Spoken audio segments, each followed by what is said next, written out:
தமிழகம் எங்கும் கிளைகள் கொண்ட Annamal institute of hotel management and hospital management படிப்பில் சேர்வதற்கான அட்மிஷன் நடைபெறுகிறது. குடியரசுத் தலைவர் திரௌபதி முர்மு 2 நாள் பயணமாக நாளை தமிழகம் வருகை தரவுள்ளார். தமிழகத்துக்கு நாளை வருகை தரும் குடியரசுத் தலைவர் திரௌபதி முர்மு சென்னை நந்தம்பாக்கத்தில் நடைபெறவுள்ள சிட்டி யூனியன் வங்கியின் 120வது ஆண்டு விழாவில் பங்கேற்று உரையாற்றவுள்ளார்.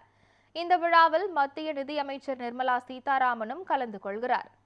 நிகழ்ச்சியை முடித்துக் கொண்ட பின்னர் நாளை இரவு சென்னை கிண்டியில் உள்ள ஆளுநர் மாளிகையில் தங்கும் குடியரசுத் தலைவர் நாளை மறுநாள் திருச்சிக்கு செல்கிறார்.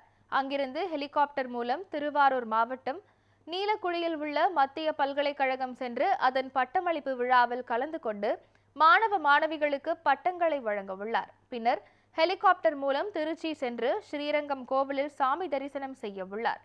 இதைத் தொடர்ந்து திருச்சியிலிருந்து தனி விமானம் மூலம் டெல்லி புறப்பட்டு செல்கிறார். குடியரசுத் தலைவரின் வருகையை ஒட்டி சென்னையில் ட்ரோன்கள் பறக்க விடுவதற்கு தடை விதித்து சென்னை போலீஸ் கமிஷனர் அருண் உத்தரவிட்டுள்ளார்.